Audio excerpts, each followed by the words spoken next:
نحمد اللہ تعالی والصلاة علی رسولہ الاعلی اما بعد۔ کچھ خواتین فیشن کے طور پر ناخن کو بڑا چھوڑتی ہیں، یا تو وہ ساری انگلیوں کے ناخنوں کو بڑا چھوڑتی ہیں یا کچھ انگلیوں کے ناخنوں کو بڑا چھوڑتی ہیں۔ اور ناخن کو ایسا چھوڑنا، چاہے وہ ہاتھ کی انگلیوں کے ناخن ہوں یا پاؤں کی انگلیوں کے ناخن ہوں یا ان میں سے کوئی ایک ناخن ہو، ان کو چھوڑ دینا بلا عذر، ایسا چھوڑ دینا کہ 40 دن سے زیادہ بڑھ جائے، اس سے اللہ کے نبی صلی اللہ علیہ وسلم نے منع فرمایا ہے۔ یہ مسلم شریف ہے، اس کی جلد نمبر 1 ہے اور صفحہ نمبر 162 ہے۔ اس میں روایت ہے عن انس بن مالک قال انس رضی اللہ عنہ نے فرمایا وقت لنا فی قص الشارب وتقلیم الاظفار ونتف الابط وحلق العانۃ الا نترک اکثر من 40 لیلۃ، کہ ہمیں مقرر کیا گیا، وقت مقرر کیا گیا ہمارے لیے، کیا کس چیز میں؟ تقلیم الاظفار،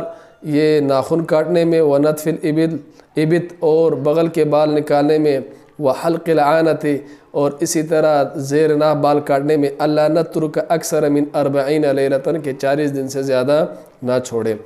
اس کے حاشیے میں امام نووی رحمۃ اللہ علیہ فرماتے ہیں قولہ وقت لنا ہوا من الاحادیث المرفوعہ، کہ وقت لنا ایسا جملہ احادیث مرفوعہ سے شمار کیا جاتا ہے، تو اس کا مطلب یہ ہوا کہ اللہ کے نبی صلی اللہ علیہ وسلم نے 40 دن کے بعد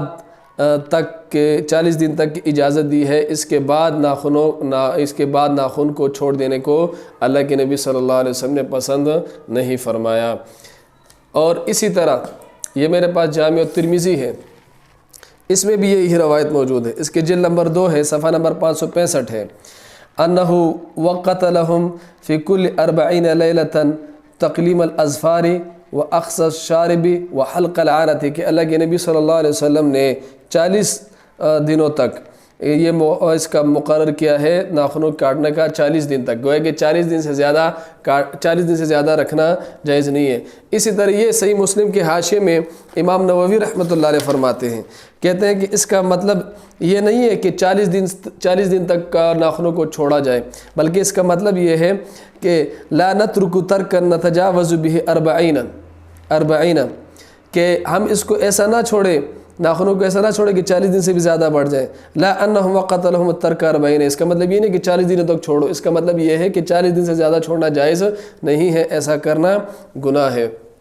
اسی طرح یہ میرے پاس صحیح البخاری ہے، اس کے جلد نمبر 2 ہے، صفحہ نمبر 399 ہے، 1 کم 400، ان رسول اللہ صلی اللہ علیہ وسلم قال من الفطرۃ حلق العانۃ وتقلیم الاظفار وقص الشارب، کہ یہ فطرت ہے، سنت ہے، یہ قدیم سنت ہے، انبیاء کی سنت ہے، زیر ناف بال کاٹنا، ناخن کاٹنا اور اسی طرح مونچھوں کے بال کاٹنا۔ اسی طرح یہ شامیہ ہے،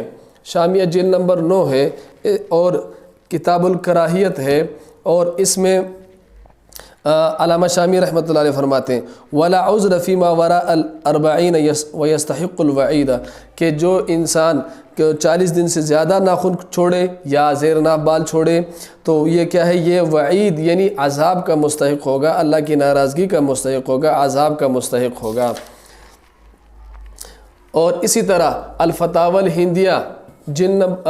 کتاب الکراہیت الباب التاسع عشر میں ہے فالاسبوع هو الافضل، کہ افضل یہ ہے کہ 7 دنوں کے بعد ناخن کاٹے جائیں، وال15 الاوسط، اور پھر درمیانہ جواز یہ ہے کہ 15 دن کے بعد کاٹے جائیں، وال40 الابعد، اور سب سے دور کا جو حصہ ہے، زیادہ حد جو ہے، زیادہ حد وہ 40 دن کے، ولا عذر فیما وراء 40، اور 40 دن کے بعد کوئی اجازت نہیں ہے، ویستحق الوعید، 40 دن کے بعد اگر ناخن بڑھ جائیں اور نہ کاٹے جائیں تو پھر وعید کا مستحق ہوگا وہ انسان جس انسان کے ناخن 40 دن سے بڑھ بھی جائے اور وہ نہ کاٹے۔ اب اس پوری بات کا خلاصہ یہ ہے کہ یہ خواتین اور یا وہ حضرات جو ناخنوں کو چھوڑتے ہیں ان کے لیے جائز نہیں ہے کہ وہ 40 دن سے زیادہ ناخنوں کو چھوڑے۔ لہٰذا وہ خواتین جو فیشن کے طور پر یا وہ ماڈرن خواتین جو معزز آنے کی خاطر اپنے کسی ناخن کو بڑھا دیتی ہیں اور 40 دن سے زیادہ وہ ناخن کو چھوڑ دیتی ہیں اور 40 دن کے بعد بھی نہیں کاٹتی، ان کے لیے ایسا کرنا جائز نہیں ہے۔ اب ہماری بعض کتابوں میں ناخن کاٹنے کا طریقہ بھی ذکر کیا جاتا ہے کہ مستحب یہ ہے کہ اس انگلی سے شروع کیا جائے، دائیں ہاتھ کی شہادت والی انگلی سے شروع کیا جائے، اور پھر اس کے بعد درمیان والی انگلی، پھر اسی طرح شروع کیا جائے اور بائیں ہاتھ کو، اور پھر آخر میں دائیں ہاتھ کے انگوٹھے والے ناخن کو کاٹا جائے۔ یہ طریقہ کسی حدیث سے ثابت نہیں ہے۔ علامہ سہارنپوری رحمۃ اللہ علیہ بذل المجہود شرح ابی داود کتاب الترجل باب اخذ الشارب میں فرماتے ہیں وقلت ولم يثبت في ترتیب الاصابع عند تقلیم الاظفار شیء من الاحادیث، کہ میں یہ کہتا ہوں کہ انگلیوں کو کاٹنے کی جو ترتیب ذکر کی جاتی ہے، کہتے ہیں کہ یہ احادیث میں اسے کچھ بھی ثابت نہیں ہے۔ اسی طرح ابن حجر رحمۃ اللہ علیہ نے بھی اس پر رد فرمایا اور فرمایا سندہ واہن جدا، کہ وہ احادیث جن میں ذکر ہے کہ آپ سب سے پہلے مسبحہ کو، دائیں ہاتھ کی مسبحہ انگلی یعنی جو شہادت والی ہے اس کے ناخن کو کاٹے، اس کے بعد وسطیٰ، اس کے بعد بنسر، پھر خنسر، پھر اسی طرح بائیں ہاتھ کی خنسر، بنسر، وسطیٰ، مسبحہ اور ابہام، اور آخر میں دائیں ہاتھ کے ابہام کو کاٹیں۔ کہتے ہیں یہ جو اس میں کوئی حدیث بھی وارد نہیں اور کوئی حدیث ثابت بھی نہیں ہے۔ البتہ بذل المجہود میں علامہ سہارنپوری رحمۃ اللہ علیہ فرماتے ہیں وقال العراقی فی شرح المہذب انہ الاحسن، کہ ایسا کاٹنا اچھا ہے لیکن اس کو سنت اور مسنون نہیں سمجھنا چاہیے۔ لہٰذا پہلی بات تو یہ ہے کہ ناخنوں کو 40 دن سے زیادہ نہیں چھوڑنا چاہیے، 40 دن سے پہلے کاٹنے چاہیے۔ اسی طرح زیر ناف بال بھی جو ہے اور بغل کے بال بھی ہے، ان کو 40 دن سے پہلے کاٹنا چاہیے۔ لیکن اگر 40 دن سے بڑھ گئے، ناخن بڑھ گئے، یا پھر زیر ناف بال بڑھ گئے یا بغل کے بال بڑھ گئے، تو پھر ایسا کرنے والا اس فعل میں مبتلا، جس نے ناخن 40 دن سے زیادہ بڑھا دیے اور جس نے ناخن 40 دن سے زیادہ بڑھائے، وہ وعید کا مستحق ہوگا۔ اسی طرح زیر ناف بال 40 دن سے زیادہ بڑھ گئے اور اسی طرح بغل کے بال زیادہ بڑھ گئے، تو پھر یہ وعید کا مستحق ہوگا۔ اللہ تبارک و تعالیٰ سے دعا ہے کہ اللہ ہمیں عمل کرنے کی توفیق عطا فرمائے۔ وآخر دعوانا ان الحمد للہ رب العالمین۔